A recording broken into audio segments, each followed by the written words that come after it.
yang dicakap pada pada 2 hari yang lepas bahawa kita nak lakukan perkongsian tajuk 1.6 struktur data dan modular.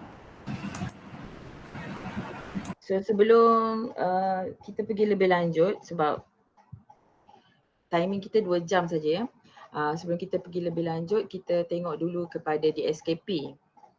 So untuk DSKP bagi 1.6 ni, kalau kita tengok di sini, dia ada 4 tajuk kecil iaitu 1.61, 1.62, 1.63 dan 1.64. So untuk permulaan saya akan cover 1.61 iaitu struktur tata susunan satu dimensi. Untuk pengetahuan semua, Java ni bukan tata susunan ni bukan terhad kepada satu dimensi. Dia boleh ada 2 dimensi dan mungkin ada dimensi-dimensi lain yang telah dicipta sekarang yang saya sendiri pun tak tahu. Tapi setakat yang saya belajar 1 dimensi dan 2 dimensi. Tapi untuk peringkat tingkatan 5, kita hanya belajar untuk kefahaman mengenai 1 dimensi. Dan bila kita tengok DSKP 1.61, kita tak boleh tengok dia saja. Kita kena tengok dengan dia punya standard prestasi, iaitu tahap penguasaan yang kita nak bagi pada pelajar.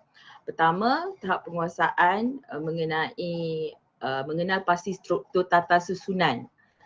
Dan sub atau cara. Kat situ ada dan Jadi kita nak buat dua-dua mungkin tak sesuai sebab pelajar kita baru kenal dan baru kita nak perkenalkan dengan tata susunan. Jadi kita ambil satu-satu dulu. Mengenal pasti struktur tata susunan dulu. Yang dan sub atau cara tu kita yang kedua. Kita ulang balik nanti sekali lagi tapi kita ambil yang kedua. Sama juga dengan tahap 2, menerangkan jalan penyelesaian berdasarkan atau cara yang mengandungi tata susunan dan bermodular. Jadi tak perlu nak perkenalkan dua-dua dulu, perkenalkan satu dulu iaitu tata susunan. So lepas tu kita ulang balik baru kita perkenalkan mengenai modular. Okay, sebelum kita nak pergi lebih lanjut kita kena berkenalan dululah. Ini perkongsian yang saya biasa buat dengan pelajar. Perkongsian mengenai apa itu tata susunan. Duk sebut-sebut tata susunan dan apa tu sebenarnya tata susunan. Tata susunan ni kalau saya cerita pada pelajar lah, ini saya berkongsi mengenai pengalaman saya juga. Kalau saya cerita pada pelajar saya, tata susunan ni dia macam sekumpulan pemboleh ubah yang banyak, pemboleh ubah 1, pemboleh ubah 2, pemboleh ubah 3 yang kita kumpulkan dalam setempat. Yang kita kumpulkan setempat. Itu secara ayat pasal lah. Tapi kalau secara ayat standard, satu struktur data yang boleh digunakan untuk menyimpan senarai nilai daripada jenis data tertentu. Kalau kita bagi ayat standard ni, budak akan macam pening. Cikgu apa benda tu? Sebab pelajar kita sekarang ni, dia jenis apa ya? Jenis visualize. Dia jenis nak tengok contoh, nak tengok ni, dia jenis sangat-sangat visualize. So, kita kena bekalkan dia juga dengan grafikal. So, nanti saya tunjukkan contoh grafik dia. So, koleksi data yang disimpan dalam ruang memori yang mempunyai jenis data yang sama. So, koleksi data kat sini kita boleh perumpamaankan kepada anak murid kita mengenai sekumpulan pemboleh ubah. Sebab saya percayalah pada peringkat awal kita kenalkan tata susunan ni, kita akan berkenalan dulu dengan pemboleh ubah. Jadi pemboleh ubah, budak-budak dah biasa kan dengan pemboleh ubah. Jadi kita hanya kaitkan saja pemboleh ubah tu dengan sekumpulan pemboleh ubah. Mungkin mereka boleh bayangkanlah pada peringkat awal. Okey. So kenapa kita nak kena guna tata susunan? Ini penting sebab kalau cikgu tengok daripada soalan-soalan SPM sendiri, saya galakkan cikgu tengok soalan SPM 2018-2019. Kebanyakan soalan dia bukan tanya dia bukan tanya direct ya, dia tanya kenapa, mengapa, kenapa dia guna di sana, kenapa dia guna di sini, apa tujuan dia. Jadi sama juga dengan tata susunan, bukan sekadar kita nak bagi budak tu faham tentang penggunaan, tentang macam mana cara nak coding tata susunan, tapi kenapa tata susunan tu penting. Penting juga ya kan cikgu, sebab mungkin soalan akan keluar sebab soalan kan kebanyakannya teori. Jadi soalan dia mungkin akan tanya pasal teori lah. Jadi mungkin dia tanya kenapa tata susunan, kenapa tak buat pembeli ubah biasa? So jawapan dia senang saja. Jawapan dia ialah teknik ni digunakan bertujuan untuk membaca data yang banyak. Data yang lebih daripada 1, lebih daripada 10, lebih daripada 20. Data yang bila mana kita buat pembeli ubah, benda tu dah tak jadi efisien. So jadi kita gunakan tata susunan supaya dia lebih sistematik dan lebih senang diurus. Jadi saya percaya cikgu, kalau cikgu yang dah khatam buku teks, so tata susunan ni kalau cikgu tengok dia punya, sekejap ya cikgu, ada tak kat sini? Oh, mungkin saya tak terletakkan tata susunan tu. Okay, tak apa, teruskan saja. So tata susunan ni kita tengok di sini iaitu merujuk kepada satu koleksi. Ini samalah yang saya ulang-ulang lagi. Menggunakan nama pemboleh ubah yang sama, itu ciri-ciri dia. Satu pemboleh ubah saja, tak perlu banyak-banyak, kita guna satu saja nama nanti. Dia ada saiz tertentu dan dia ada subscript. Subscript tu apa? Kejap lagi kita tengok ya. So ini secara analogi. Mungkin cikgu nampak tak ada markah 1, markah 2 tu? Nampak. Nampak Nampak. Okay. So untuk analogi ni, analogi bagi pemboleh ubah biasa dengan pemboleh ubah tata susunan. Penting kita tunjukkan perbezaan ini kepada murid. Sebab apa? Sebab murid sebab mungkin kita dah cakap pengaturcaraan dengan pelajar dah sebulan ataupun banyak kali kita cakap mengenai pemboleh ubah. Tapi kali ni kita nak tukar sikit je kepada pemboleh ubah tata susunan. Jadi kita kena tunjukkan dia beza daripada segi ruang memori, cara dia susun, cara simpanan dia. Okay, contoh dia macam kita nak simpan 5 nombor, 5 nilai. So kalau pemboleh ubah biasa, kita biasa letak markah 1, markah 2, markah 3, markah 4, markah 5. So simpanan dia, kalau pemboleh ubah biasa, simpanan dia kalau katakanlah yang warna pink ni warna pink mungkin nampak kat cikgu warna lain. Warna pink ini sebenarnya ruang memori. So bila pemboleh ubah biasa, bila dia simpan satu-satu nombor, dia akan simpan sukahati dia saja. Di mana dia jumpa ruangan yang pertama, di situ dia letak. Markah 2 dia tak akan simpan sebelah. Dia ruangan memori yang rawak, random memory. Dia sukahati dia je. Kat mana dia jumpa ruang dia simpan. Markah 3 dia simpan. Dia tak simpan sebelah. Jadi cara capaian dia mungkin makan masa lama. Tapi oleh kerana komputer kita sekarang sangat-sangat canggih, sangat-sangat laju. Jadi capaian tu kita tak perasan pun cepat lambat. Dia macam sama je. Sebab apa? Sebab kemampuan komputer. Okey. Kalau pemboleh ubah tata susunan, cara simpanan dia sangat sistematik dan dia berjadual. So kalau untuk nak simpan 5 markah, kita hanya sediakan satu ruangan memori nama dia markah. Dalam ruangan memori tu, bila kita isytiharkan dia tata susunan, dia akan sediakan beberapa rumah, panggil beberapa bilik khas untuk nombor-nombor yang bakal disimpan. Dan setiap ruangan simpanan tu dia mempunyai alamat tertentu. Dan alamat tertentu itulah yang kita panggil indeks. Jadi cikgu kena perkenalkanlah, macam saya suka perkenalkan indeks. Yang dalam isi ni kita panggil elemen dan ini nama pemboleh ubah tata susunan.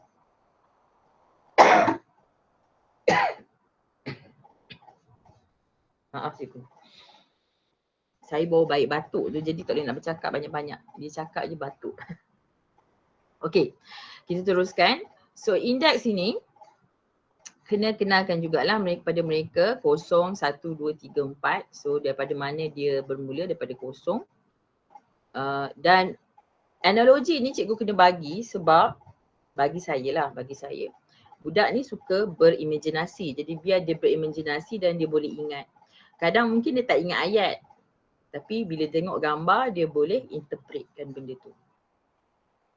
Okey. Dan juga cara pengisytiharan bagi pemboleh ubah biasa dan pemboleh ubah tata susunan. Saya suka buat comparison. Sebab dalam dunia budak-budak sekarang, hidup mereka suka membanding-banding. Jadi kita pun ambil lah dia punya style-style mereka suka banding tu, kita buat dalam bentuk pengajaran. Jadi buat table ni supaya dapat bandingkan antara pembeli ubah biasa dengan pembeli ubah tata susunan. So kalau pembeli ubah biasa, begini cara isytihar dia. Kalau pembeli ubah tata susunan, begini cara isytihar dia. So isytihar dan memberi nilai awalan, initialize. Saya sukalah buat macam ni. Sebenarnya saya tak suka ayat-ayat sebab ikut orang lah, ikut orang dan ikut anak murid dia. Anak murid saya memang tak boleh ayat, memang dia takkan hafal pun. Jadi kena bagi gambaran dan buat analogi. Dia boleh faham dan dia boleh gambarkan. Okey, untuk pemboleh ubah tata susunan. Untuk pemboleh ubah tata susunan, kalau kita tengok cara pengisytiharan dalam buku teks, dia ada banyak gaya sebenarnya, dia ada banyak gaya. Ada 3 gaya sebenarnya, 3 cara macam mana nak mengisytihar pemboleh ubah tata susunan.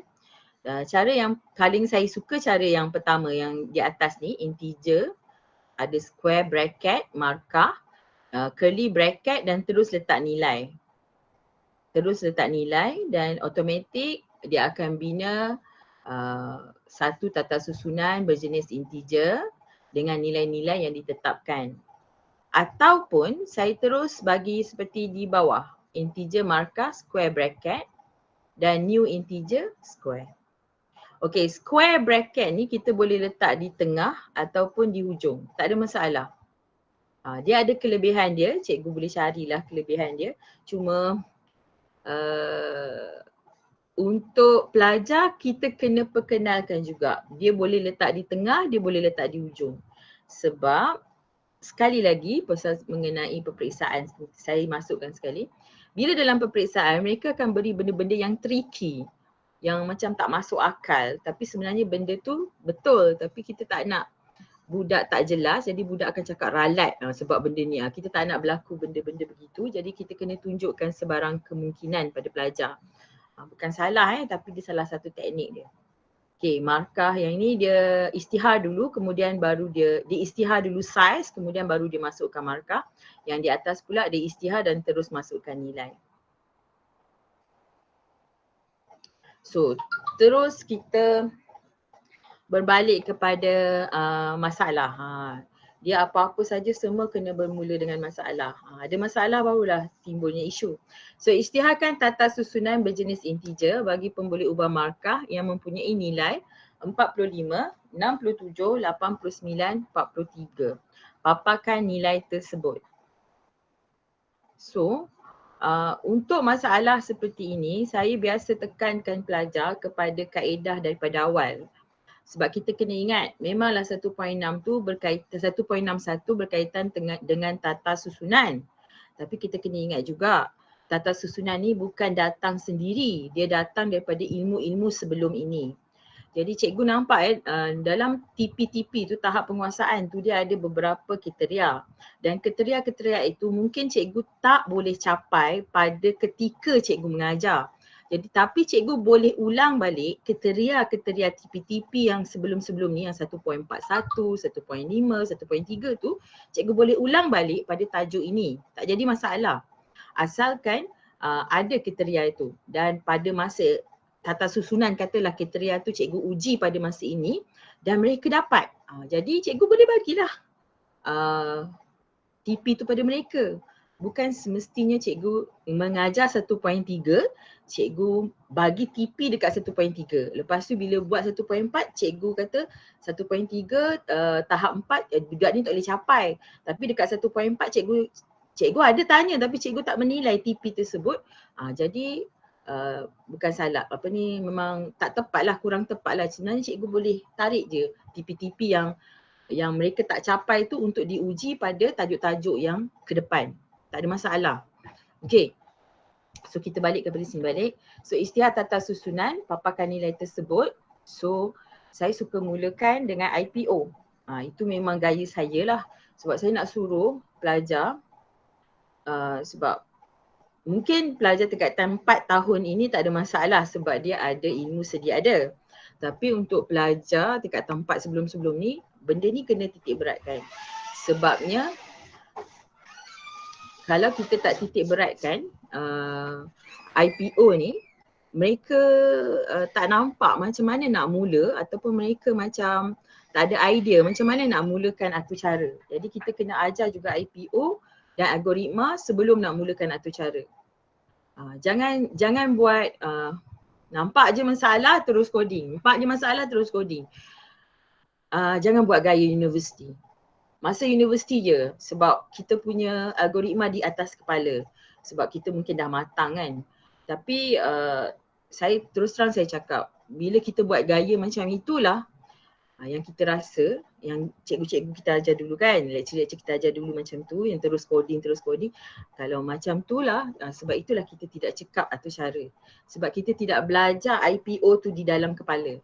So kena belajar dulu IPO ni. Letakkan dia dah mahir nanti, tak apalah nak tak ada IPO pun. So pertama sekali input, kita kena ajar pelajar macam mana nak tarik apa benda yang perlu sebagai orang kata apa, sebagai benda yang menjadi satu kemasukan atau satu perkara yang penting.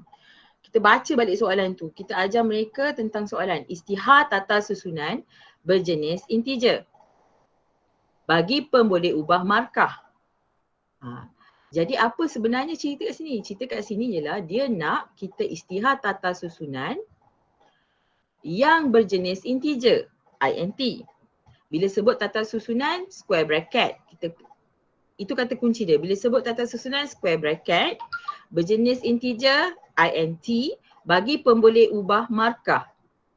Tertinggal pemboleh ubah ni. Bagi pemboleh ubah markah, so markah itu adalah perkara yang penting. Yang mempunyai nilai 45, 67, 89, 43. So bila kita letakkan, kita dah nampak dah input tu apa. Input tu markah 45, 69, 43. Prosesnya hanyalah memaparkan nilai dan output dia tata susunan tersebutlah markah. So selepas kita ajar mereka buat IPO, perkara kedua penting juga, sangat penting sebenarnya ialah pseudocode. Okay, pseudocode, ajar mereka buat pseudocode dan bila kita nak buat pseudocode, saya hanya berkongsi mengenai teknik untuk looping lah sebab ada orang dia menggunakan selagi tapi dalam pseudocode tak salah, bukan satu kesalahan nak gunakan bahasa yang hampir sama dengan coding yang kita gunakan, tak jadi masalah. Tak ada perlu guna selagi, jika tak semestinya. Kalau nak guna if pun boleh, tak ada masalah. If pun jika juga dalam bahasa Inggeris kan. Jadi di sini saya buat istihar markah, saya buat sama je cuma saya tambah perkataan istihar. For tu jika, untuk jika ataupun selagi, kalau ulangan selagi. Selagi I sama dengan kosong, I markah dot length, I plus plus, papa markah I. Okey. Ini adalah satu teknik yang wajib untuk tata susunan. Yang wajib diketahui lah macam mana kita nak looping, nak panggil, nak baca, nak cetak benda yang berulang tanpa guna banyak arahan, iaitu penggunaan for dan juga macam mana kita nak buat syarat dia. Kalau di sini biasanya kita akan baca 1, 2, 3, 4, kita akan baca I lebih kecil daripada 4. Tapi kita bila guna tata susunan, ajar mereka cara nak guna ni dot length, iaitu kita baca, dia akan baca selagi mana tata susunan ni, sepanjang mana tata susunan ni. Kalau 5 lah dia berhenti, kalau 6 lah dia berhenti. Jadi kita gunakan satu petua je markah dot length. I plus sebab kita nak dia increase setiap kali dia looping. So papa markah I. Ini adalah perkara asas yang kena tahu dalam tata susunan. Okey. Lepas tu kita ajar juga mereka macam mana nak bina jadual pula, carta alih. Okey, carta alih di sini, kalau cikgu tengok carta alih dia,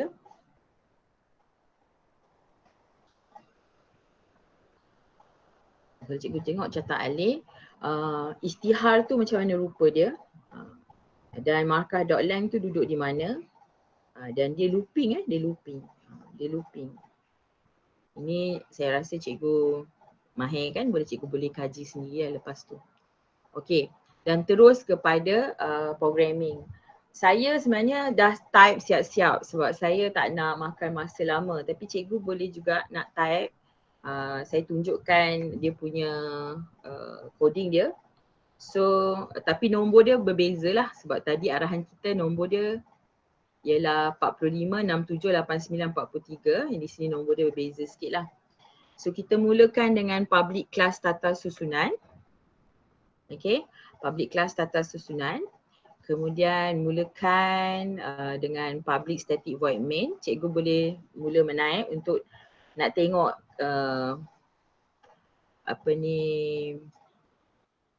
nak tengok dia punya output. Nak tengok dia punya output. So kalau saya nak tunjukkan, okay, saya tunjukkan lah. Boleh nampak skrin ni?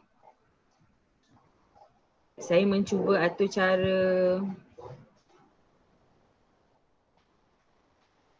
cara daripada Cikgu Maslin tadi. So, okay, sebelum tu ada soalan tak sebelum kita nak mulakan atur cara yang pertama? Ada soalan tak mengenai tata susunan?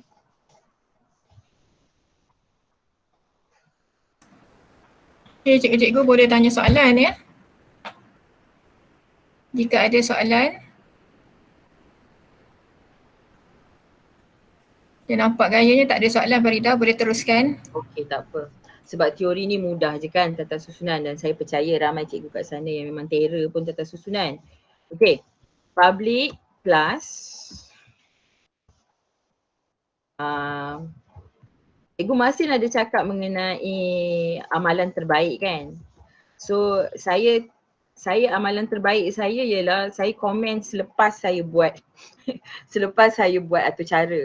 Saya buat komen yang tanda hijau yang palang-palang ni, saya akan buat selepas saya siap semua atur cara saya. Itu style saya. Tapi style yang paling selamat ialah style yang Cikgu Maslin perkenalkan juga, iaitu setiap kali kita menulis atur cara,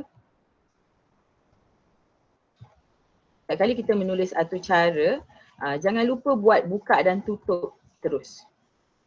Ini memang petua orang yang coding lah. Orang yang coding dia tahu buka tutup tu biasa. Dan kalau IDE yang memang standard tu dia memang dah tolong siap-siap kat kita. So kalau cikgu tengok di sini ARGS ni dia boleh letak di tengah ataupun di hujung, tak ada masalah. Dan ARGS ni sebenarnya sekadar pemboleh ubah juga. Cikgu boleh letak minah, embun kat situ, tak ada masalah. Dia bukan satu standard, dia bukan satu ketetapan wajib, bukan. Dan kalau cikgu nak tahu, ini juga adalah tata susunan. Dia membaca tata susunan dalam setiap, dia membaca karakter-karakter dalam setiap yang kita coding ini. Dia masukkan dalam string. Sebab itulah nama S tu huruf besar.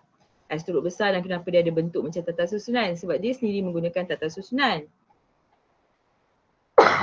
Okay, bila kita nak istihar, dalam buku teks dia banyak gaya. Integer. Okay, yang tadi apa?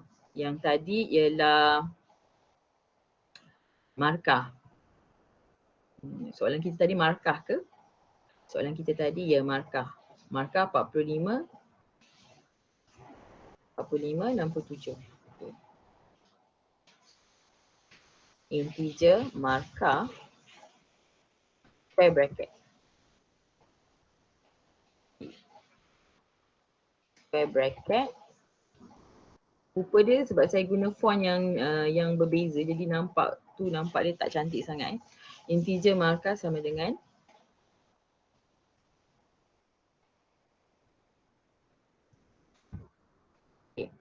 ini cara pengisytiharan yang pertama lah. Dan dia suruh paparkan saja kan. Dia nak papar, kalau cikgu buat kita nak suruh budak-budak buat, boleh juga nak suruh mereka Farida, Ya, ada permintaan untuk besarkan sedikit font. besarkan sikit font Sebab tak apa jelas. Okey.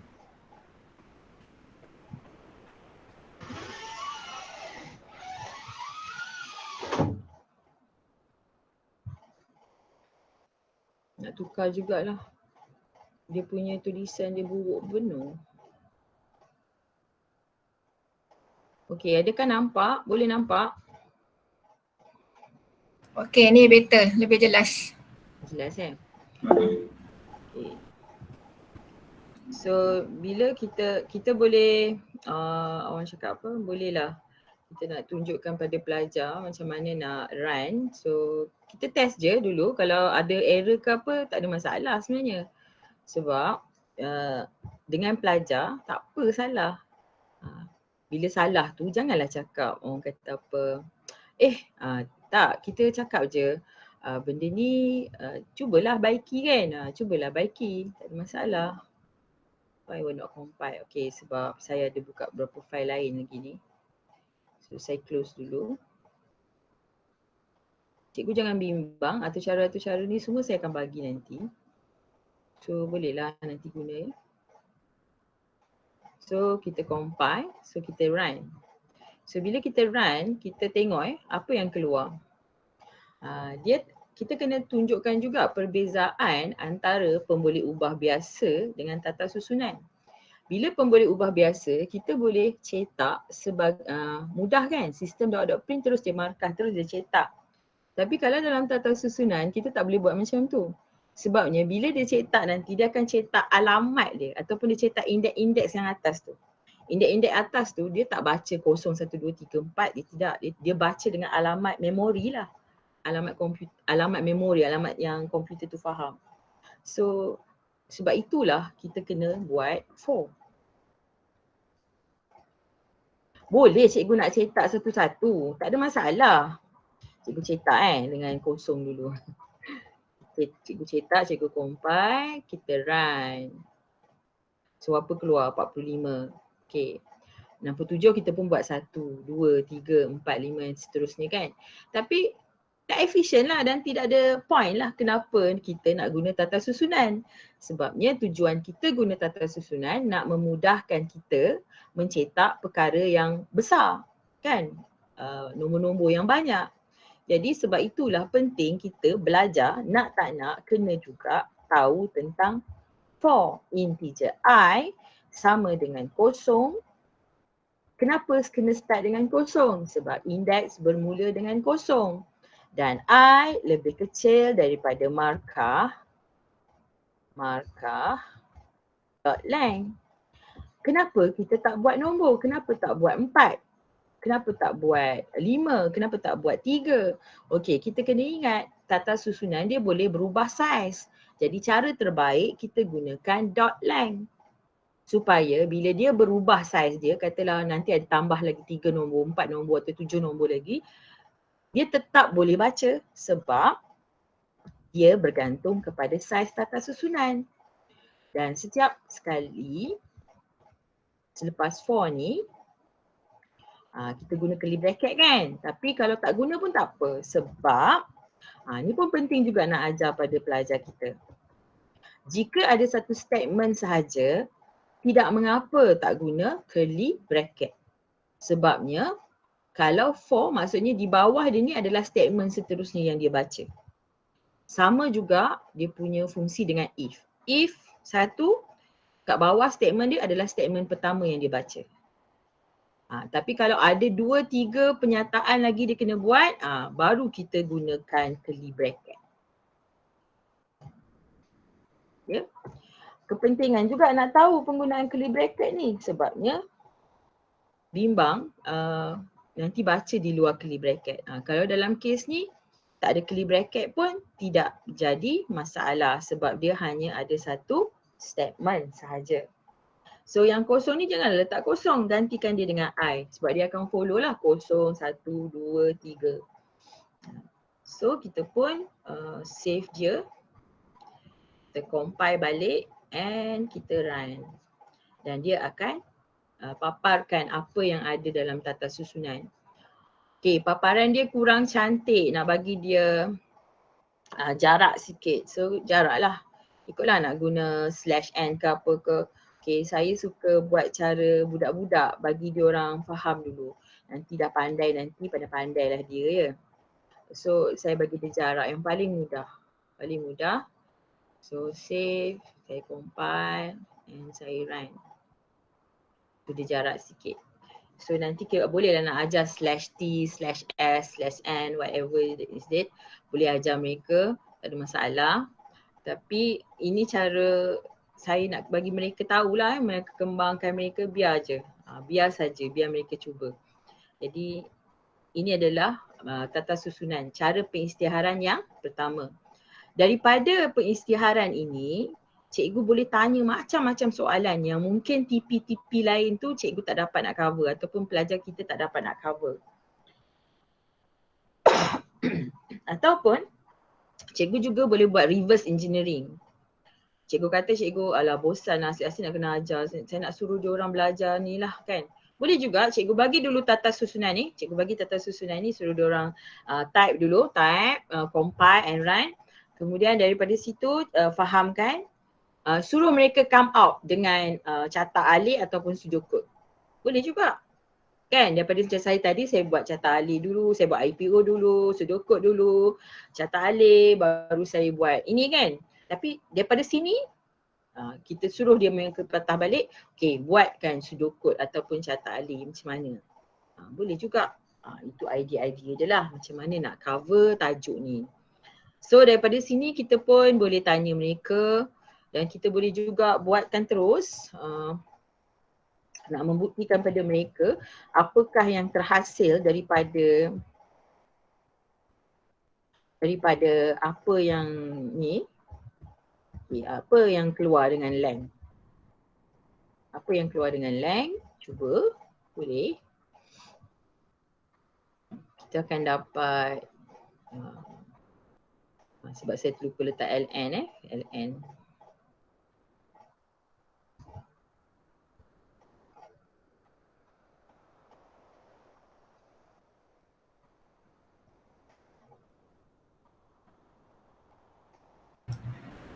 Farida, ada satu soalan. Ya. Diteruskan. Ada cikgu tanya, apa beza system.out.print dengan system.out.println? Okey. Boleh tunjukkan? Nak tunjuk lah ni. Dalam tengah-tengah tunjuk. Okey, kalau cikgu tengok tadi saya buat ln kan? Ln kan? Okey. Okey, saya buang saya buang dulu. Saya buang dulu ln and then saya compile and saya run. Dia akan dapat secara ni kan, tak bergerak kan, apa ni, tak ada, dia yang panggil apa, secara sebaris, sebaris. So macam mana saya nak bawa ke baris baru?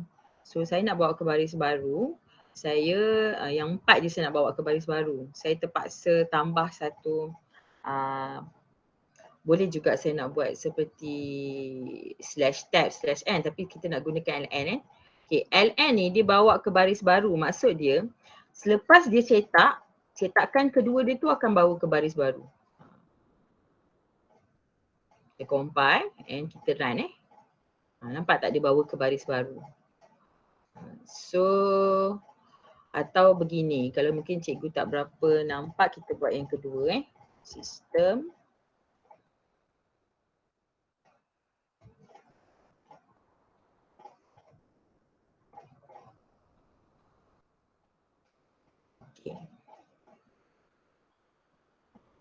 Saya save, saya compile dan saya run. Okay, kalau cikgu tengok yang dua, yang output dua di bawah tu, 4, ni bukan 44 ini 4. Sebab apa? Sebab bila lepas dia cetak, dia tak bawa ke baris baru. Dia cetak sebelah. Jadi kita nak bawa dia ke baris baru, kita tak letak di bawah kita letak kat atas ln. New line. Line new. Macam itulah lebih kurang. Okay, bila kita compile dan kita run, dia bakal bawa ke baris baru. Okay, adakah Farida jelas? Boleh faham? Boleh faham Okay. So cara letak tu penting jugalah, kalau nak buat soalan-soalan tricky pun menarik jugalah guna LN ni. Okay. So kita berbalik kepada yang ni tadi kan. Okay. So untuk LN ni, untuk LN pula dah. Untuk length ni, cikgu kena tunjuk juga kepada pelajar apa yang keluar sebenarnya. Jadi cikgu pun tunjuklah dia keluar nombor 4. Maksudnya panjang tata susunan tersebut. So kita pun boleh juga tanya, kalau nak cetak ni apa keluar? Inline, markah, kan? Lepas tu kita buat 5. Kita buat luar dia punya ni. Apa keluar? Kan? Apa keluar agak-agak cikgu? Compile boleh kan? Tapi bila run, dia tak dapat. Ini kita panggil apa cikgu? Ralat apa ni? Macam nak tanya. Ralat apa yang keluar ni?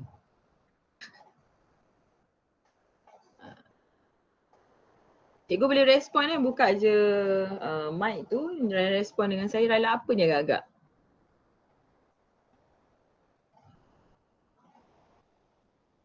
Adakah dia nama ralat logik? Adakah nama dia ralat masa larian? Ataupun ralat sinteks? Ada yang bagi respon runtime error dengan ralat sintek. Ralat sinteks, okay. So, kalau kes seperti ini, apa beza antara ralat runtime dengan ralat sinteks? Ralat sinteks biasanya berkaitan dengan kesalahan-kesalahan, orang panggil, kalau dalam bahasa kita panggil kesalahan-kesalahan grammar lah kan. Okay, kesalahan-kesalahan dalam cara penulisan atau cara. Tapi dalam kes ni, dia tak salah cara penulisan. Cuma logikal dia kurang kat sini. Logik dia kurang lah. Logik dia tak ada. Sebabnya dia lempat, yang ni 5. So sebab itu bila kita compile, dia tak ada masalah. Tapi bila kita run, dia ada masalah. So bila kes macam ni, kita panggil dia runtime error.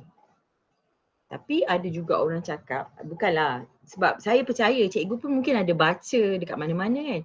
Dia kata tak, ini ralat sintek. Tapi tak tahu, saya pun tak tahu nak cakap apa, tapi bagi saya ini adalah runtime error. Nak bertekak-tekak pun saya pun tak tahu nak cakap. Sebab runtime error dengan sinteks ni dia ada kaitan sebenarnya. Tapi dalam kes ni sebab dia boleh compile tapi run tak dapat, kita panggil dia runtime error. Ya. Okey, faham dan jelas. Okey. So biasalah bila cikgu tengok dalam carian di internet, dalam perbahasan programmer-programmer ni, mereka mempunyai pendapat masing-masing.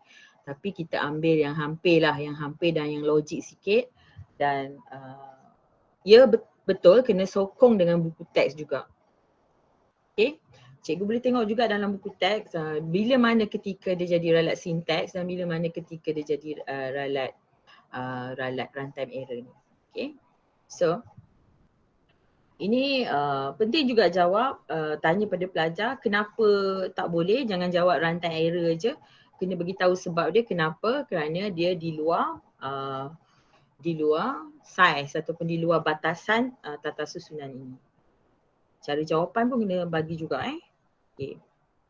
So dekat situ sebenarnya kalau kita patah balik kepada DSKP, cikgu sebenarnya dah cover 1.61. Cikgu dah isytihar nilai dan cikgu juga dah berjaya dan kita juga dah berjaya mengumpulkan nilai awal. Dan senang-senang budak tu boleh dapat TP2 sebab dia dah berjaya menunjukkan jalan penyelesaian yang mengandungi tata susunan.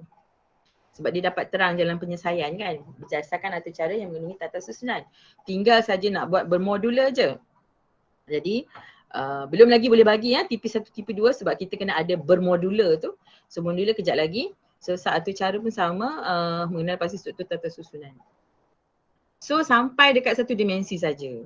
Perlu atau tidak nak perkenalkan mereka 2 dimensi? Pada pendapat saya tak perlulah.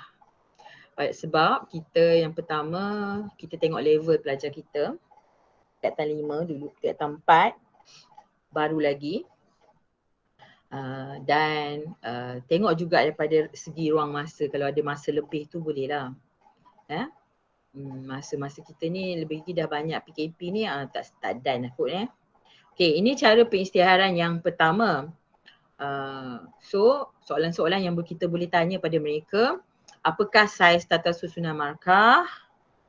Saiz tata susunan samalah seperti apakah panjang tata susunan, macam tu. Tapi soalan standard ialah saiz. Itu biasa yang ditanya, saiz tata susunan ialah panjang tata susunan, iaitu markah dot length tadi. Apakah arahan untuk mendapatkan nombor 98? Cuba latih pelajar macam mana nak dapatkan markah 98. Apakah jenis data bagi tata susunan tersebut? Okey, tata susunan ni dia jenis data dia samalah seperti jenis data dalam pemboleh ubah yang lain. Cuma dia ada perkataan tata susunan sahaja. Jenis data dia sama, integer, ada apa? Integer ada, char ada kalau dalam Java. Integer, char, boolean ada semua. String. Semua sama macam pemboleh ubah biasa, cuma dia ada perkataan tata susunan. Okey, dan tanya juga mengenai sekiranya markah tujuan ingin dicapai, apakah hasil paparan output? Saya dah tunjuk tadi kan, saya buat yang 5. Dan apakah nama ralat tersebut? Semua soalan tu boleh dijawab semasa buat atur cara tu. Jadi tak perlulah kita nak buat 2-3 kali kerja. 2-3 kali, yang ini asing, itu asing, tak. Cuba kita sekalikan saja. Okey? Ini cadangan lah. Tapi kat cikgu je yang faham nak murid cikgu. Okey, dan juga tunjukkan juga atur cara yang kedua. Mungkin ada pelajar kita yang lemah kan, ataupun yang dah okey. Kita tunjukkan teknik yang kedua pula. Teknik yang kedua iaitu cara pengisytiharan dengan cara umpukan sebegini. Tanyakan mereka, apakah beza cara umpukan yang pertama dengan kedua? Ni dah masuk level up sikit lah kan, up sikit daripada yang mengumpuk nilai. Dia tanyakan beza. Apakah beza cara pertama dengan cara kedua? Mana mudah? Kenapa? So kalau saya tanya cikgu, mana mudah? Kenapa? Apa agak jawapan cikgu? Cikgu boleh tulis jawapan cikgu di ruangan chatting tu. Apa beza satu dengan dua? Dan kemudian mana yang lagi efisien pada pendapat cikgu? Kenapa? Cikgu boleh jawab dekat sebelah ruangan chatting tu. Sebentar dan saya teruskan dengan slide seterusnya. Okey. So kita terus pergi kepada, okey, boleh saya teruskan? Ada soalan ke? Ada soalan tak?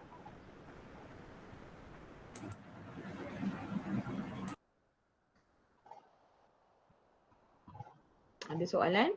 Okey, boleh teruskan. Teruskan. Okay, minta maaf ya, makan masa lama sikit. Okay.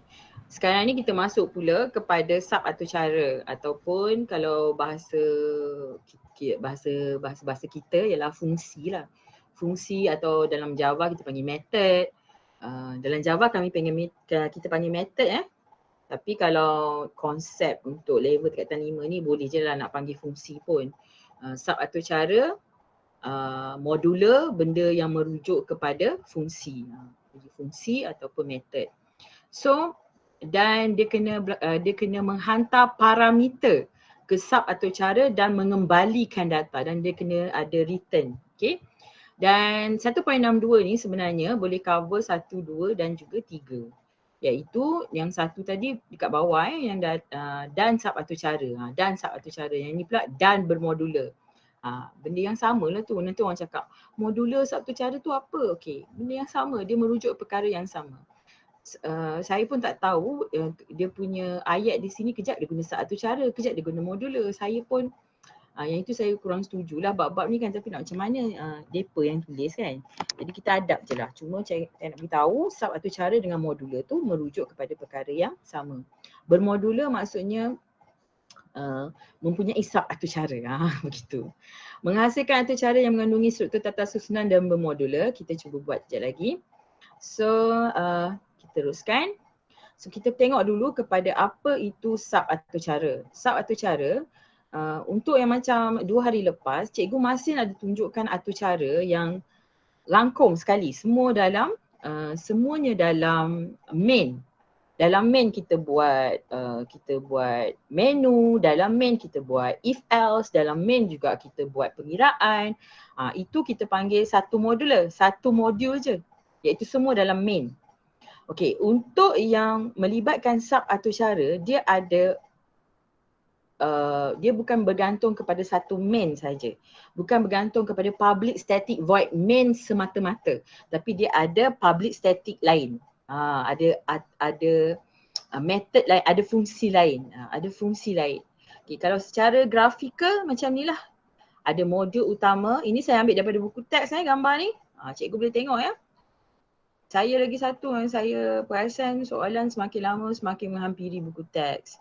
Jadi kalau boleh grafikal dalam buku teks tu minta ni balik lah. Minta pelajar-pelajar lukis balik ke, salin balik ke, buat besar-besar ke kan. Supaya mereka familiar dengan benda-benda yang ada dalam buku teks tu. Modul utama main sahaja, kemudian ada modul 1, dia return balik, modul 2, dia return balik, modul 3 pun dia ada return balik. So kita akan belajar dua perkara nanti, prosedur dengan function, boleh sekaliguskan je dalam tajuk 1.62 ni. Okay. Dan kenapa sub atau cara? Kenapa nak buat sub atau cara? Sub atau cara ni kelebihan dia, pertama dia sistematik. Itu memang tak boleh dinafikan. Dia lebih sistematik dan senang dibaca. Dan kelebihan lain, dia senang kita nak cek ralat, senang kita nak buat pengubahsuaian, cuma senang. Kenapa cakap senang nak buat pengubahsuaian? Sebabnya, ini juga daripada buku teks Ini juga daripada buku teks. Iaitu kelebihan menggunakan struktur modul. Yang ini kalau boleh bagi budak suruh hafal lah. Kan kalau dah jenis tak boleh nak faham, bagi suruh dia hafal je. Lebih mudah untuk digunakan semula. Okey, kenapa digunakan semula? Sebabnya mungkin ada modul pengiraan. Contohnya modul tambah tu kita nak guna pada kelas lain. Jadi kita boleh gunakan sekali lagi. Ataupun pada satu ketika kita perlukan penggunaan tambah. Jadi kita panggil je sub atau cara tambah tu. Jadi kita tak perlu nak tulis lagi coding tambah tu. Kita panggil sahaja. Sebab dia akan proses penambahan. Lebih mudah diuji dan yang tidak dibaiki ya sudah tentu, sebabnya bila berlaku ralat kita dapat cam. Oh, ralat ni hanya untuk bahagian penambahan. Jadi cek je dekat atur cara penambahan, dekat sub atur cara penambahan dan kita baiki di sana. Tak perlu nak pergi go on dengan semua atur cara tu. Okey, ni antaranya lah. So kena tahu jugalah ya. Saya suka budak buat balik carta ini dalam bentuk yang mereka nak dan saya besarkan ke dalam bentuk saiz A3 ataupun A2. Besar senang je buat guna PowerPoint. Cikgu tahu kan boleh buat guna PowerPoint, poster-poster tu dan setkan saiz sebagai A2 atau A0 dan terus boleh hantar printing. Sangat mudah. Nak bina kalkulator mudah. So kita pergi ke sini, tutorial 3. So untuk tutorial 3, kita akan buat atur cara ini. Tapi atur cara ini kita akan bina nanti ya. Kita akan bina kemudian. So kita pergi dulu kepada atur cara untuk nak ajar pelajar tentang kelebihan sub modular ni, kelebihan dia. So bila kita nak buat atur cara ini, perkara yang paling penting ialah kita ulang balik lah kan macam biasa. So saya pun ulang balik lah. Okay. Public class. Public class. Sub atur cara.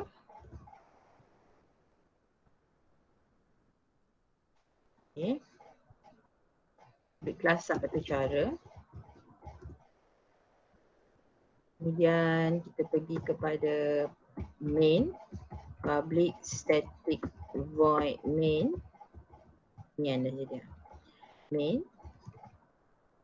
string args dan kita nak bina kereta mudah tadi kan. Katalah kereta mudah tu ada tambah tolak, so kita buatlah public. Ini saya cakapkan dia ada public static void tolak.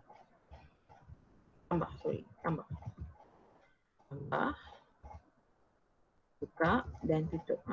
Ini yang kita nak beritahu pada pelajar mengenai sub atau cara, iaitu selama ni kita gunakan main. So untuk tajuk ni kita ada tambahan sikit, iaitu kita gunakan satu lagi nama dia void tambah. Tunjukkan satu-satu lah, tak perlu tunjuk sekaligus. Okay? Kalau cikgu nak tunjuk sekaligus pun boleh juga, tambah lagi satu. Kita buat public static integer tolak. Boleh juga. Nak buat sekaligus kan, nak jimat masa. Okay. So apa yang kita nak buat di sini ialah kita nak masukkan satu nombor. Contohnya lah kata integer nombor pertama sama dengan 3. Integer nombor kedua sama dengan 4. Sekali lagi cikgu kalau nak buat macam ni, sebab saya ni assume cikgu dah mahir sangat algoritma, cikgu tunjuk. Sebenarnya step dia mesti kena tunjuk algoritma dulu. Tunjuk algoritma, tunjuk macam mana nak buat. Okey, hari ni kita nak buat modul macam ini contoh. Contoh dia, kita nak buat modul macam ni. Pertama kita nak buat main, lepas tu kita ada tambah, kemudian kita ada tolak. Cerita ni dulu. Bukan terus-terus coding cikgu tapi Farida ada satu soalan. Ya.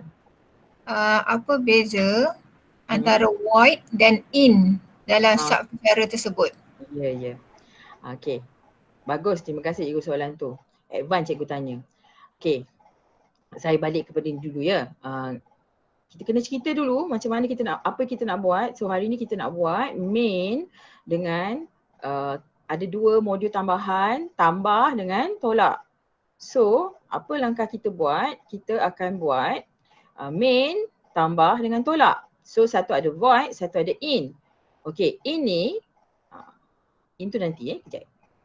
So katalah kita masukkan ini, so apa kita nak buat di sini? Katalah kita nak hantar nombor ini pada tambah. Kita nak hantar nombor ini, nombor 1 dengan nombor 2 pada tambah. So apa kita nak buat? Kita panggil tambah dan kita hantarlah nombor 1 dengan nombor 2. Kita hantar. So diterima oleh tambah. Dan penerima tambah ni kita letak in. Kita boleh letak nama baru. Kalau kita nak guna nama sama pun tak ada masalah. Tapi saya suka guna nama yang berbeza. Kalau untuk buat soalan tu cerita lain lah. Tapi kena beritahu dekat pelajar benda tu boleh nombor sama, boleh nama dia sama, boleh nama berbeza. Okay, dan kemudian kita nak system.out.print. Okay. Hasil tambah ialah hasil tambah kita nak buat nampak macam ni sikit hasil tambah 6 1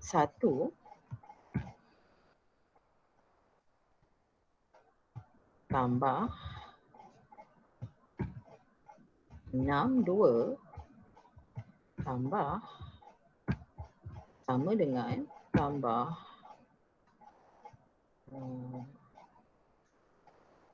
kita buat kat sini. Kita buat style budak baru belajar lah. 6 1 tambah 6 2.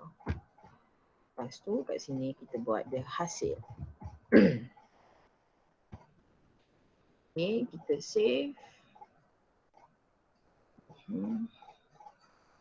Cuba compile. Okay, sebab tolak kita tak guna lagi. So, secara ninya dia okey. Yang ini kita boleh jadikan dia komen dulu. Ini juga salah satu teknik Kalau kita tak nak guna benda tu jangan kita delete. Kita jadikan dia komen. Okay, jadi dah berjaya dan macam kita tengok. Betul tak keluar? So keluar 3 tambah 4 sama dengan 7. So itu untuk void. Okey, macam mana nak guna in? Ada cikgu tanya tadi macam apa beza void dengan in. So cikgu tengok apa beza void dengan in. So void dengan in, void ni dia tidak memulangkan nilai. Dia tidak memulangkan nilai ataupun dalam erti kata bahasa dia ialah dia adalah procedure. Dia adalah fungsi yang berjenis procedure. Yang nama dia kata term dia ialah procedure. Iaitu kita hantar dia tak pulang-pulang dah. Itu sebab kita guna void. So in ni pula ialah yang kita panggil dan dia pulangkan balik nilai. Dia mengembalikan nilai ataupun kata nama lain dia ialah function. So dia ada return. Dia mesti ada return lah. So kalau untuk tolak, so kita panggil pula kat sini tolak. So bila kita nak panggil yang ada return, mestilah ada penerima dia. So kita kena ada penerima dia. Katalah integer hasil tolak sama dengan tolak 01, 02. Cara panggil dia pun berbeza dengan yang kita panggil void. Sebab kalau yang void kita panggil, kita tak ada penerima dah. Sebab kita panggil, kita tahu dah dia akan buat di sana. Tapi kalau untuk yang ada return, kita mesti ada penerima. So sebab itulah kita panggil, kita kena ada juga tukang terima dia. Okay. So bila kita panggil, kita hantar, ingat bila kita hantar ni, dekat kepala dia ni, kita panggil kepala atau kepala fungsi ni. Sebelum saya terlupa, cikgu kena kenal juga struktur-struktur untuk menulis modul ni satu cara ni. Yang ini nama dia apa, yang ni nama dia apa, cikgu boleh rujuk buku teks ya. Yang ni nama dia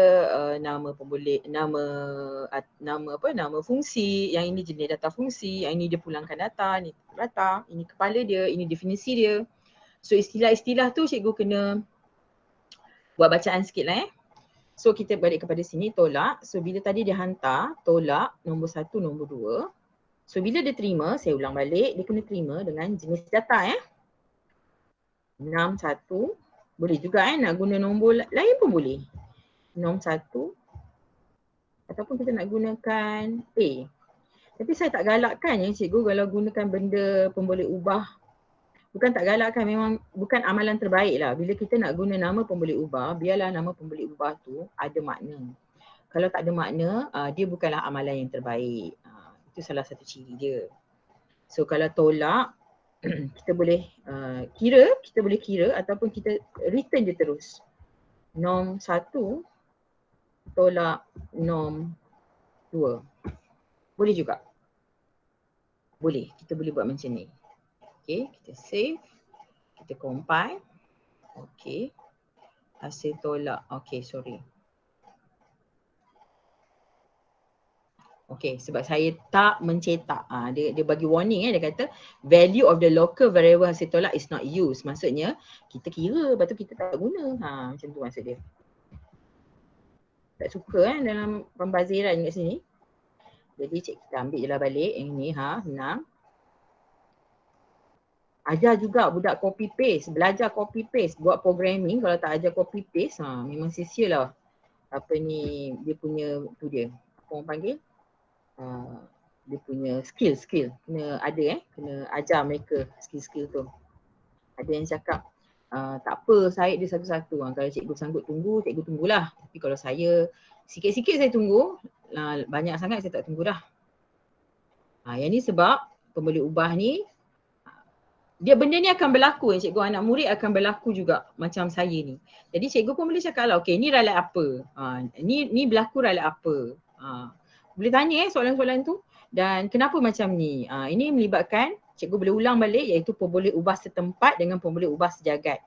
Dalam kes ni adalah pemboleh ubah setempat, di mana dia hanya digunakan pada tempatnya sahaja. 61 ni dia gunakan di dalam tambah. Jadi dia tak boleh guna dalam main. So kalau nak guna main juga, kita kena refer kepada apa yang ada dalam main lah. No 1. No 2.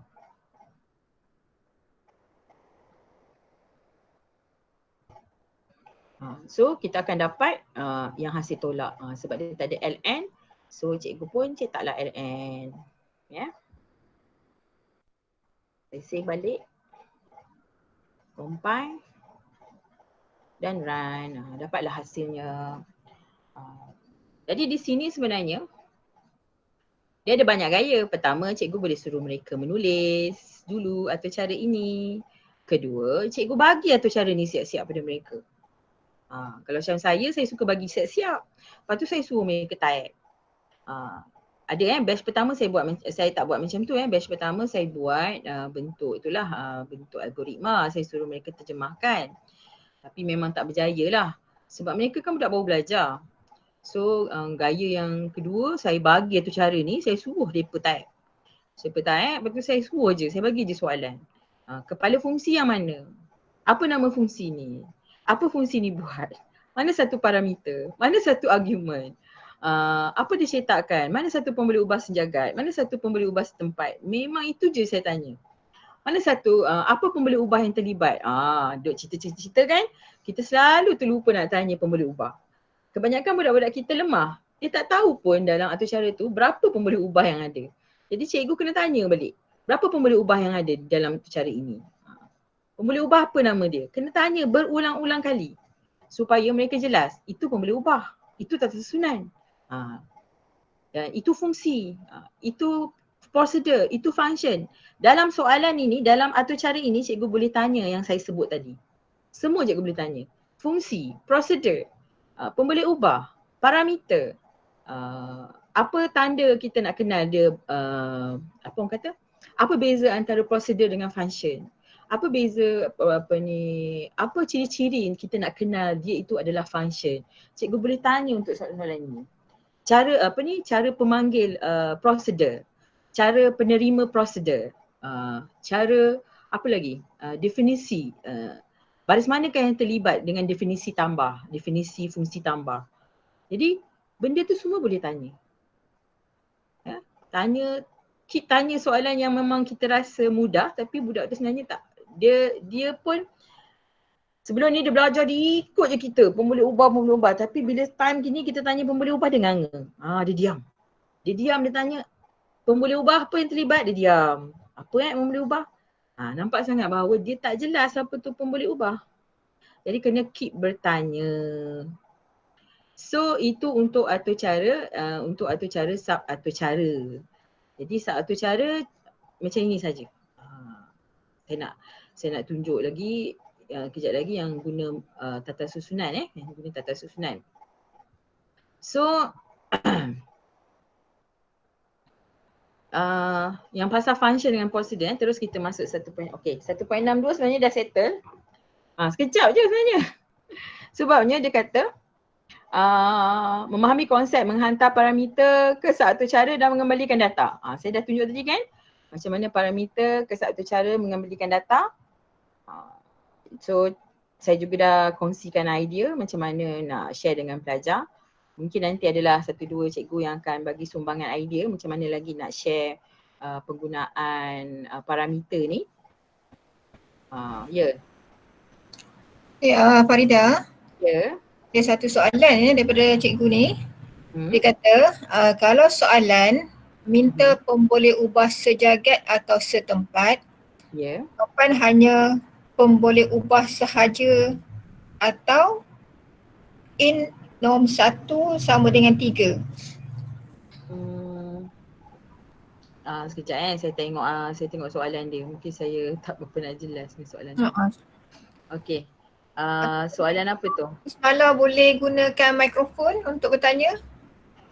Okey. Apa soalan dia apa beza void dan in? Okey, dah jawab. Bolehkah tulis return tolak saja? Apa maksud cikgu return tolak saja? Tak. Ini Nur Ismala ni. Ya. Okey, Assalamualaikum cikgu. Waalaikumsalam tuan. Okey, macam ni. Kalau katakanlah satu soalan tu minta pelajar tulis nyatakanlah pemboleh ubah sejagat. Okey, jadi jawapan pelajar tu perlu salin daripada contoh integer, markah sama dengan 36 ataupun markah sahaja. Sebab dia nak pun boleh ubah kan. Itu saya agak keliru. Okey. Sebenarnya nak kata salah pun tak salah. Cikgu dia dah jawab dah kan. Dia tanya pemboleh ubah sejagat dengan pelaksanaan setempat. Katalah dia tulis kat situ markah kan. Markah contohnya macam ni lah. Cerita tak nampak susah juga. Mungkin ni. Dia cakap manakah satu pemboleh ubah setempat contoh dia kan. So budak tu pun jawab pemboleh ubah setempat ialah ni maksudnya dia jawab penuh ya. Betul ke Cik Ismaila? Dia jawab penuh. Ya betul. Tak salah. Tapi kita kena ajar je cara yang betul lah kan. Dia tanya pemboleh ubah. So memadai dengan ambil nama pemboleh ubah. Tak perlu ambil nilai. Kena partikular lah dengan, kena alert lah juga dengan soalan. Kadang tu dia tanya pemboleh ubah dan nilai. So kena ambil lah juga dengan nilai dia. Kalau tanya pemboleh ubah saja cukup lah dengan menjawab pemboleh ubah. Tak ada masalah. Dia nak jawab penuh pun tak ada masalah. Nak jawab penuh pun tak ada masalah. Tapi kita ajar dia jawab yang betul. Sebab manalah tahu tahun tu strict kan. Ketua pemeriksa kata tak boleh. Susah jugalah nak cakap kan. Kalau dia jawab tu kita bagi betul lah. Tapi ajar dia cara yang betul. Iaitu no satu tu adalah pemboleh ubah. Kalau nilai pemboleh ubah, barulah 3. Kalau jenis data, barulah in. Kena tahu jugalah beza-beza dia. Okay, terima kasih Cikgu sebab bila refer buku teks banyak yang contoh dia dia macam label kan, jadi kami tak jelas lah kan contoh tu. Okay, terima kasih. Okay. Tapi kena ajar budak tu mengenai jenis data sebab kita kadang-kadang duk fokus kepada coding kan, tapi kita sebenarnya terlupa nak fokus perkara basic dengan pelajar. Apa perkara basic? Jenis data, pemboleh ubah, pemalar, nilai data, operator. Benda-benda ni sebenarnya yang first cikgu kena tekankan dulu sebelum nak buat coding. Barulah budak tu dia tak terpinga-pinga. Cikgu lebih besar, cikgu lebih kecil. Kita kena kenalkan dulu operator-operator hubungan, logical. Kena kenalkan dulu. Jenis data pun kena kenalkan. Pemboleh ubah, pemalar, kita kena kenalkan dulu. Baru kita boleh masuk atur cara ni dengan mudah. Kalau cikgu memang tiba-tiba dia terus atur cara, memanglah nampak sangat beza budaknya macam ada terlopong sikit dia macam apa yang cikgu? Kejap yang cikgu dia sebab dia tengah nak proses kan apa kaitan dia dengan soalan ni. Jadi kalau cikgu bagi dulu, kalau cikgu rasa cikgu ajar-ajar tak berapa jelas segi pelajar cikgu, cikgu kembali kepada yang asas ni dulu. Kembali kepada yang asas dan cikgu patah balik. InsyaAllah anak murid cikgu jelas lepas tu. Okey, ada soalan lagi tak? Sebelum kita nak pergi kepada yang 1.63. Okey Farida, boleh proceed, boleh teruskan. Okey.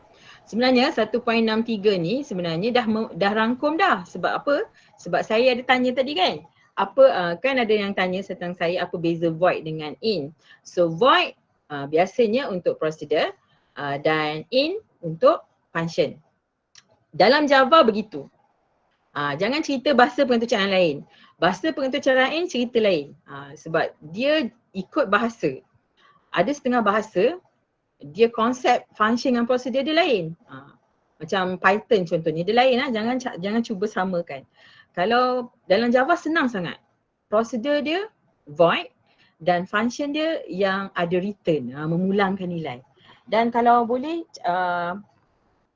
jelaskanlah juga antara perbezaan antara function dengan prosedur. Selain daripada ada return tu kan, dia ada banyak. Yang ni jadual yang saya ambil dalam buku teks. Saya tak ambil yang lain sebab saya bimbang juga ambil lain nanti tengok buku teks tak ada kan. Buku teks ni ada benda yang boleh kita terima lah. So tapi untuk boleh prosedur mengembalikan kawalan, tidak mengembalikan data, jenis data pulangan, ini betul sebab saya takut juga buku teks ada yang tersalah tapi setakat ni saya rasa okey kot. Okey. So boleh tengok contoh definisi dia void dengan in. Biasanya void ni yang static, yang duduk dalam atur cara lah, yang kita cetak terus di situ. Okey, dah cover nampak kita buat 1.62 tapi sebenarnya kita boleh cover 1.63. Dah jimat masa kat situ. Okey, dan 1.62 ni pula kita nak cover semua kan, nak cover 6 ni.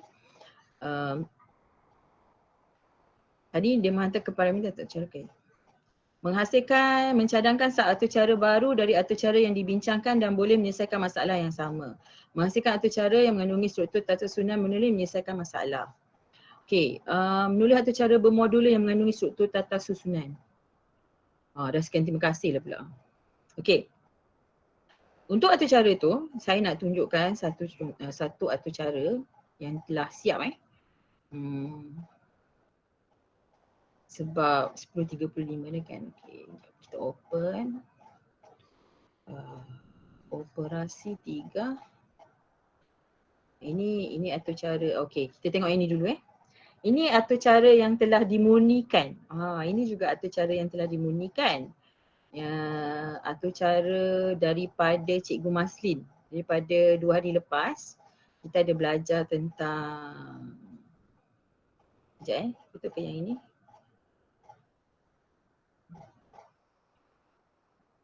Sampai kita run. Ya, betul yang ini. Yang kita dah murnikan, yang kita dah ubah suai menjadi bentuk bermodular. Di mana diasingkan main, kemudian ada menu, ada pilihan 1, ada pilihan 2, ada pilihan 3. Dan bila kita run, sama juga kita run, dia masuk macam tu lah. Masukkan nombor 1 kan, punca kuasa, masukkan 5, dia keluar 25. Sama je macam yang terhasil pada atur cara yang sebelum ni. Cuma beza dia kita asingkan. Pertama main, bila main ni, di main ialah kita panggil menu. Kita mulakan dengan step pertama, kita panggil menu. Integer pilih sama dengan menu. So ni maksudnya dia panggil menu ni. Bila ada tanda panggilan yang ada sama dengan dan masuk pula umpuk, ini memang confirm pemanggil jenis fungsi. Sebab dia akan ada return. So menu tu automatic jadi static integer menu. Tanpa public pun okey. Public ni nak bagi dia boleh baca tapi kalau tak ada pun it's okay. Sebab kita dah guna public class kat atas. So static integer menu, integer pilihan, scanner, panggil menu. Pilihan dan return pilihan. Bila dia return, dia akan nama dia pilihan, dia return, pilih akan pegang nilai tu. So dia akan compare pula pilih. Jika pilih tu 1, dia akan pergi dekat modular pilihan 1. So dia akan pergi pilihan 1. So kita tengok dekat pilihan 1, okey ini pilihan 1. Dan dia akan buatlah kerja dia. Dia akan buat kerja dia. Pilihan 1. Dan kemudian dia buatlah kerja dia seterusnya.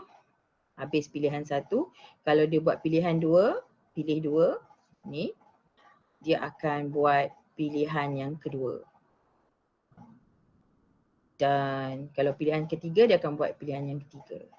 Dan cikgu boleh improvisekan atur cara ni pada murid lah, supaya murid suruh murid baiki lagi atur cara ni. Antaranya yang boleh dibaiki macam mana nak bagi dia looping. Bagikan atur cara ni pada mereka, macam mana nak bagi dia looping, iaitu supaya dia sentiasa bertanya selagi mana kita tak minta dia keluar. Mungkin nombor 4 keluar kan. So kalau kita tekan nombor 4 baru dia keluar.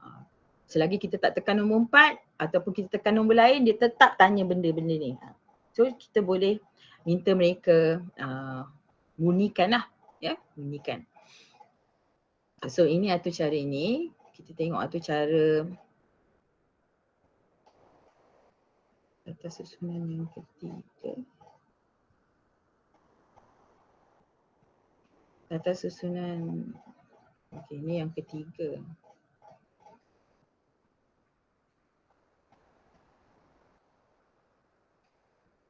Bisa atau cara operasi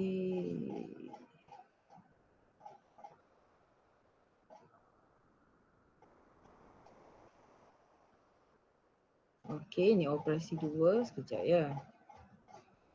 Kereta ketiga. Okey. Okey, ada soalan lain ke cikgu? Yang ini contoh dia, saya dah improvisekan dia supaya dia dapat looping. Dia dapat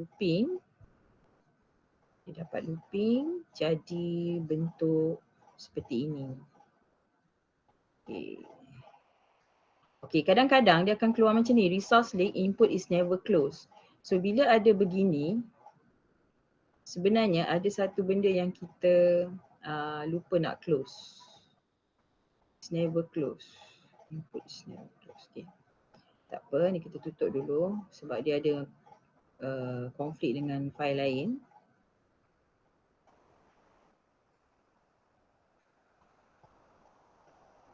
Okay, dah okay dah. So bila kita run, bila kita run, katalah saya masuk dia nombor 6, dia akan tanya balik. Dia akan tanya balik. Kalau saya masuk nombor 5 pun dia tanya balik. Saya masuk 8 pun dia tanya lagi. Kalau saya masuk 3, dia baru akan tanya balik sebenarnya nombor genap. So bila kita tekan nombor pemula dia ialah 1, nombor terakhir dia ialah 9. So dia akan senaraikan tapi dia tanya balik. So dalam kes ni saya letakkan kosong untuk keluar. Barulah dia ucap terima kasih. Baru dia ucap terima kasih, tak nampak ni bawah. Okay. Itu kalau kita nak gunakan looping lah. So sebenarnya daripada satu atur cara ni cikgu boleh come out dengan banyak-banyak benda yang cikgu boleh buat. Maksudnya tak terhad kepada untuk nak menguji sub atur cara saja, tapi juga boleh menguji ni. Okey, saya terlupa saya hampir terlupa. Ya Allah, sebenarnya saya nak tunjuk ini. Atur cara menggunakan tata susunan.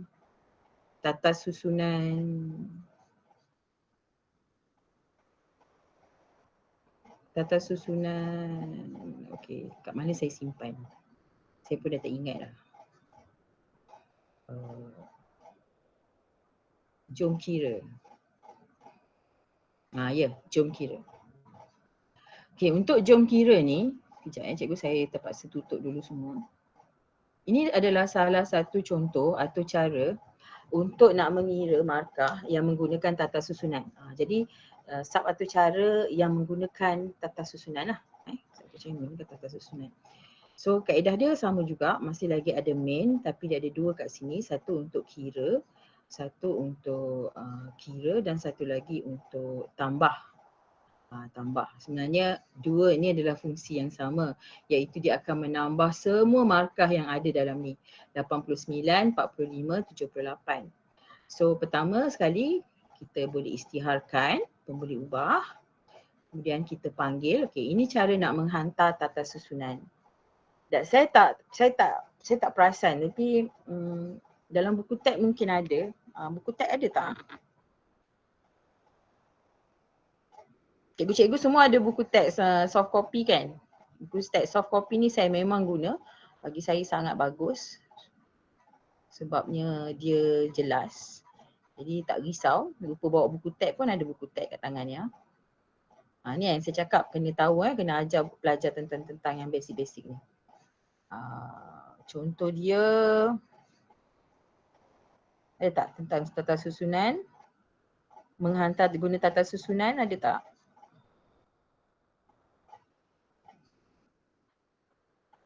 Dia ada ajar So dia ada ajar. So bila dia ada ajar tu cikgu kena tunjuk lah Sebab lagi satu memang pun dalam TP ni menghasilkan atur cara yang mengandungi struktur tata susunan dan bermodular yang menyelesaikan masalah. Jadi kena ajar jugalah dan budak kena buat jugalah So ini adalah contoh atur cara dia. So integer markah 89, 45, 78 kira. Tengok di sini kira. Kira markah. So ini panggilan dia. So ini kalau kita tak pulangkan maksudnya dia ialah procedure. Ulang-ulang baliklah dengan pelajar-pelajar, ulang berkali-kali. Pelajar kita ni bukannya boleh ulang sekali. Okay, static void kira cara menerima dia.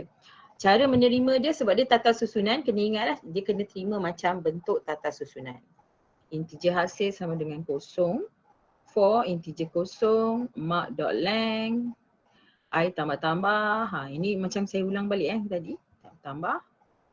Dan yang kedua, integer jump, integer mark. Okay. Saya saja je buat berbeza sebab saya nak tunjukkan bahawa yang square bracket ni boleh ditulis di tengah ataupun tulis di ujung. Dua-dua memilangkan nilai yang sama. So return pun sama, return jump pun. Tadi ada yang bertanya bolehkah kita nak buat dulu baru return, boleh, tak ada masalah. Kita nak pulangkan seterus pun boleh, pun tak ada masalah. Tapi dalam kes ni eloknya kita kira dululah, kita kira dan baru kita return. So bila kita return, dia akan terima di hasil dan dia cetak hasil. So bila kita compile dan kita run, dan kita akan dapat dua jawapan yang sama lah.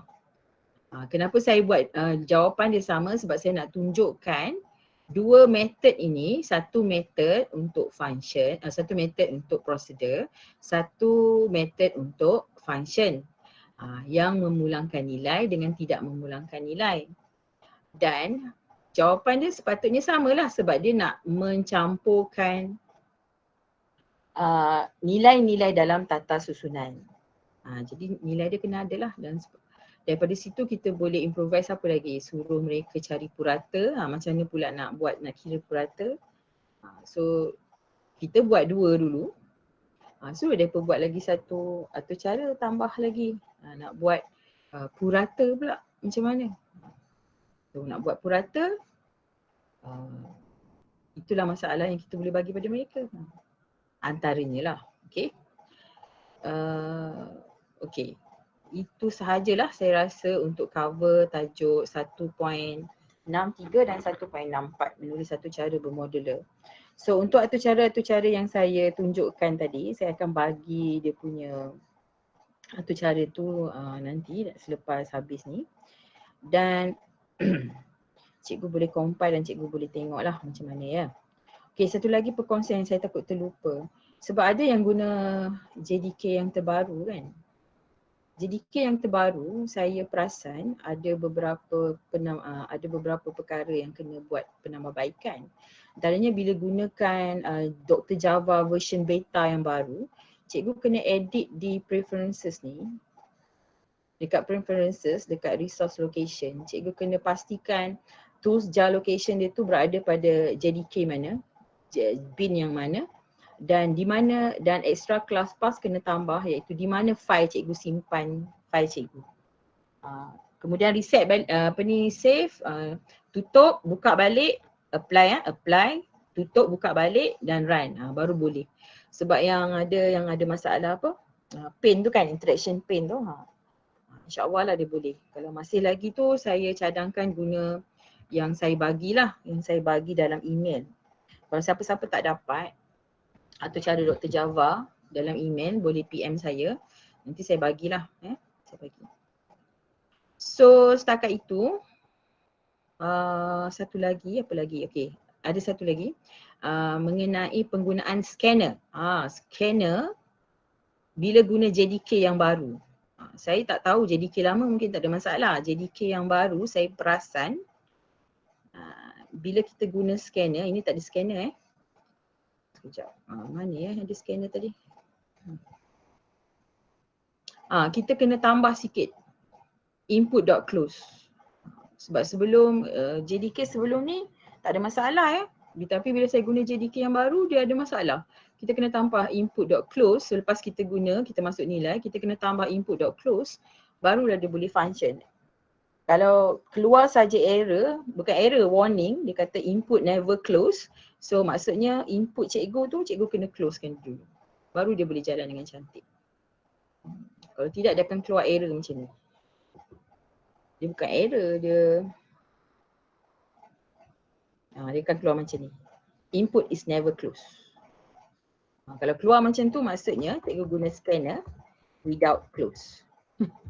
So you have to close. Barulah cikgu boleh compile dan run balik. Okay. Farida, ada cikgu tanya ni berkenaan dengan JDK. Tanya JDK yang lama tu versi yang mana satu?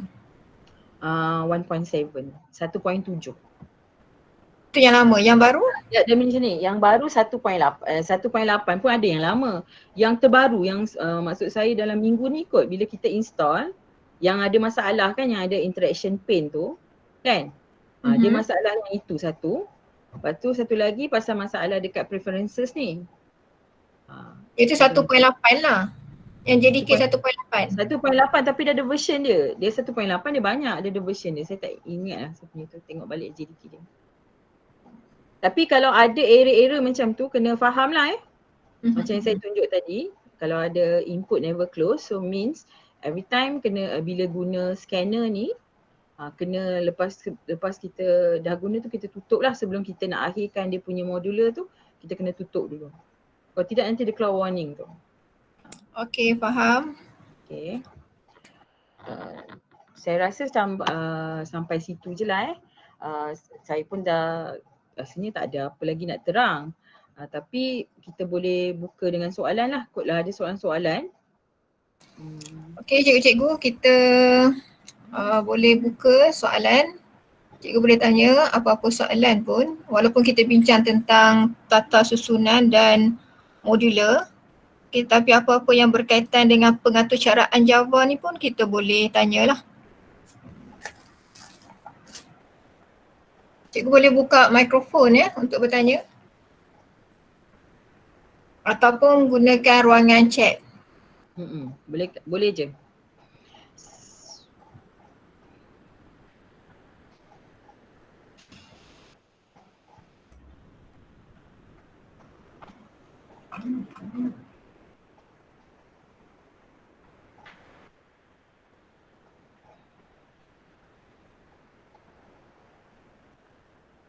Atau begini, ada cikgu-cikgu yang nak berkongsi idea tentang cara macam mana cikgu mengajar tata susunan lagi. Mungkin ada perkongsian yang baik sebab saya nampak ada 2-3 orang tu memang ada otai dah dalam ni kan. Dia nak share macam mana dia mengajar tata susunan dan juga atur cara. Manalah tahu ada fungsi yang dia boleh sekaliguskan ke.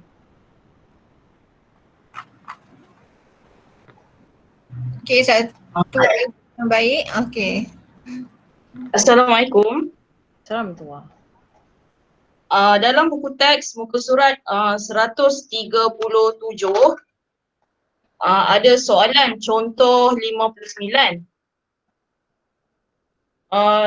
Bahagian D. Bahagian D. Soalan D3, 3 Roman.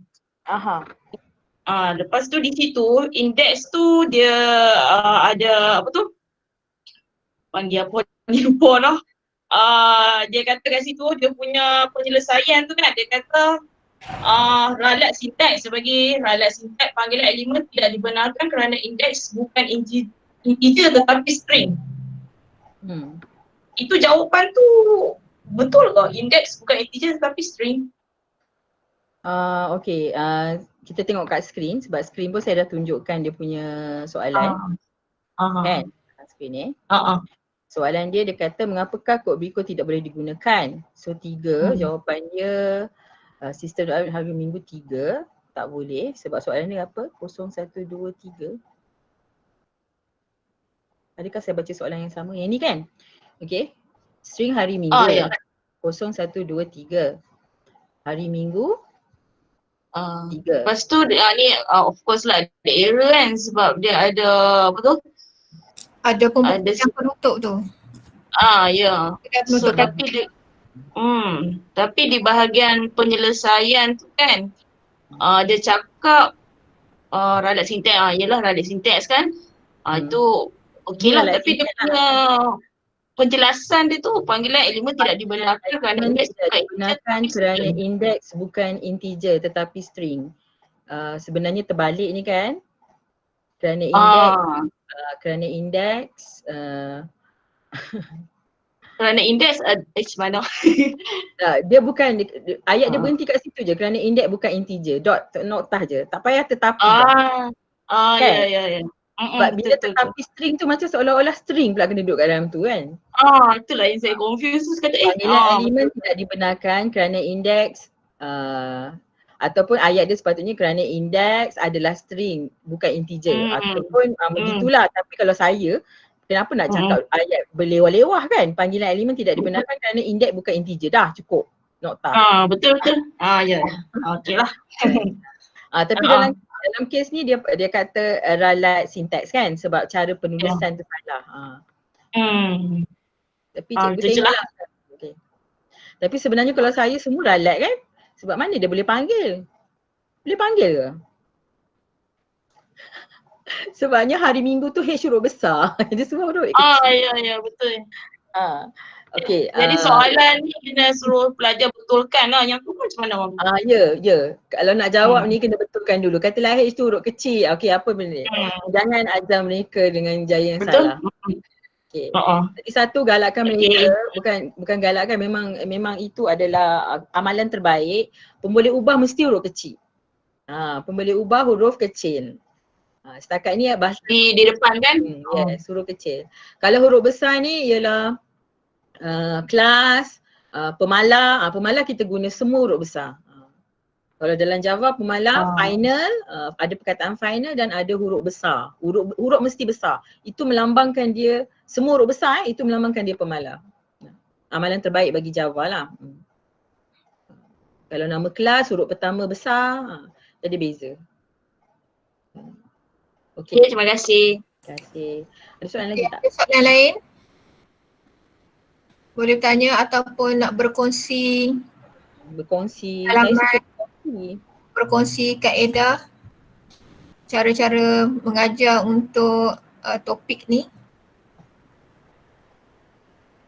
Untuk tata susunan cikgu, saya rasakan contoh soalan-soalan yang dibagi, saya tak kata jawapan, saya kata soalan. Soalan dia bagi ni bagus. Soalan latihan formatif 1.6, semua kalau minta budak jawabkan semua. Jawab semua. Tu skema cikgu come out lah dengan skema cikgu kan. Semuanya soalan nombor 6 ni. Soalan nombor 6 ni 2019 pernah keluar tak soalan macam ni? Pernah keluar kat Cik Lin? Tak pernah kan? Soalan nombor 6, berlangkut Java yang berikut. Tak pernah keluar lagi. Keluar, okay. Ini soalan-soalan yang mungkin familiar lah untuk dia kena beritahu lah kat budak sebab soalan ni macam best je kan. Dia kalau macam saya selalu je cakap-cakap tu kan, dia ada benda lah boleh pergilah kan, kita ajar je pelajar tu. So kenal pasti baris penyertaan di bawah dengan menulis nombor baris bagi atur syari di atas. So baguslah benda ni sebab tak pernah tak pernah tanya, jadi mungkin dia akan tanyalah tapi dia mungkin dia tak tanya macam ni tapi dia tanya macam mana cara nak menulis definisi, macam mana nak tulis panggilan, macam mana nak cara pemanggil, cara dipanggil. Soalan-soalan tu kena sentiasa kemukakan bagi tajuk ini, bagi tajuk sub atau cara. Cikgu Nozila, boleh tak tanya soalan ni menggunakan mikrofon? Tak berapa nak jelas soalan ni. Apa Cikgu Zila tanya?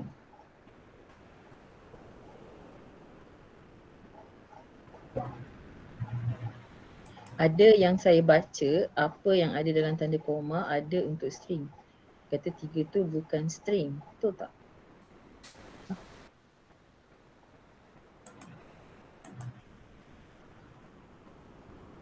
Okay, Assalamualaikum.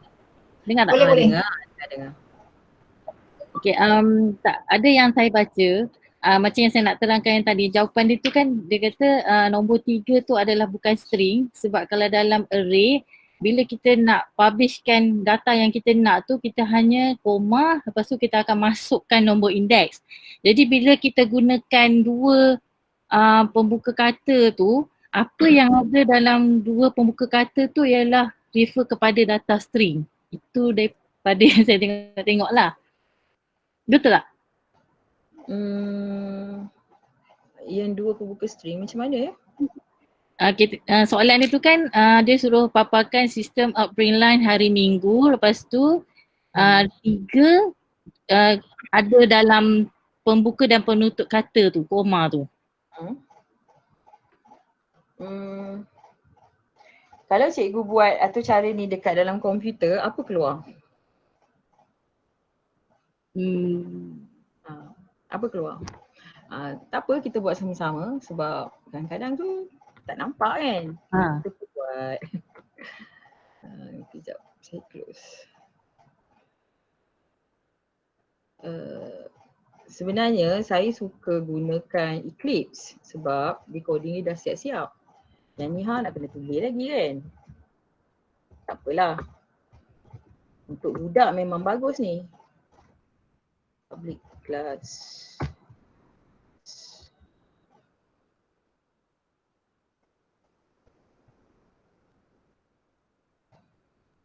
Okay. Public static void main. Sebab kalau jawapan Cikgu Zila tu saya tak tahulah boleh jawab macam tu ke tak. Yelah memanglah nak kata nak membetulkan jawapan dia kan, tapi yelah kita pun tak tahu kan apa maksud dia. So, lepas tu dia nak apa tadi, dia nak print system dot out dot print hari Minggu. Okay, hari Minggu 3.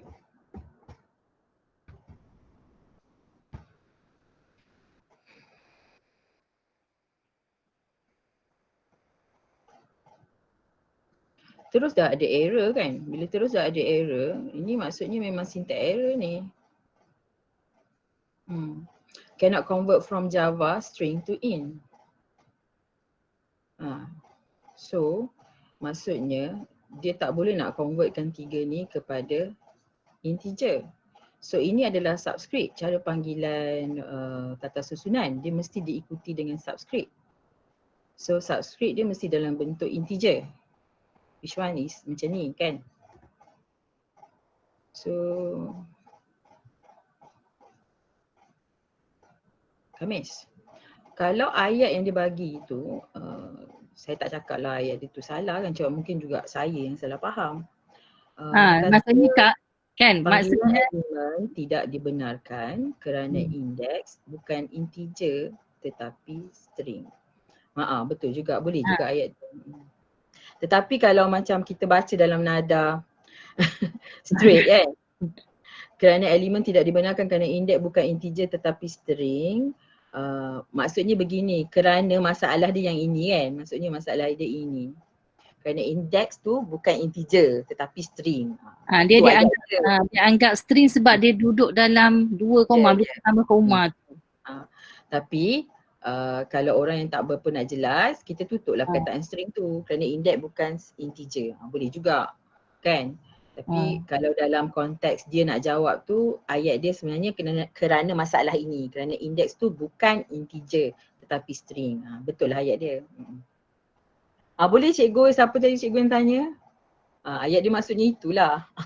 Kan, saya pun sendiri mula-mula baca macam tak apa nak faham kan. Tapi boleh je kalau nak gunakan indeks bukan integer kan.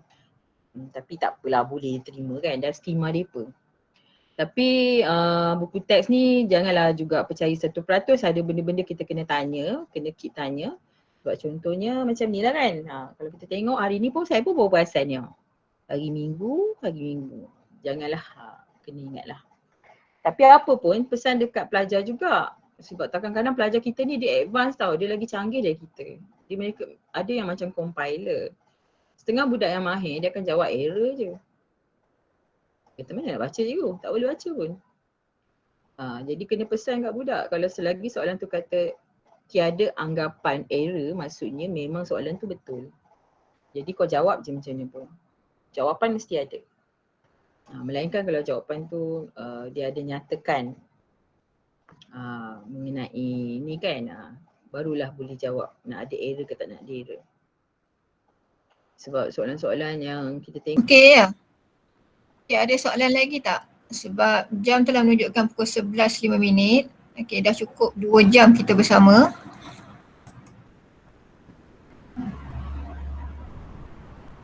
Ada soalan-soalan lain?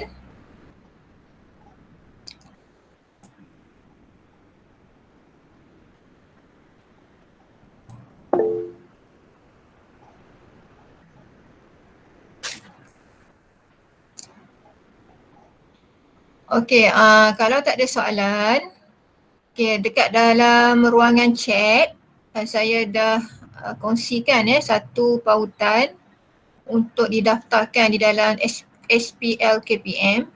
Jadi cikgu-cikgu boleh kliklah pada pautan tersebut dan masukkan nombor kad pengenalan ya. Saya mengucapkan terima kasihlah kepada semua cikgu-cikgu yang dapat bersama kita pada pagi ini untuk sesi yang kedua. Dan insyaAllah kita ada rezeki kita berjumpa lagi di sesi-sesi yang seterusnya. Okey, saya rasa itu saja untuk hari ini. Jadi insyaAllah jumpa lagi. Assalamualaikum warahmatullahi wabarakatuh.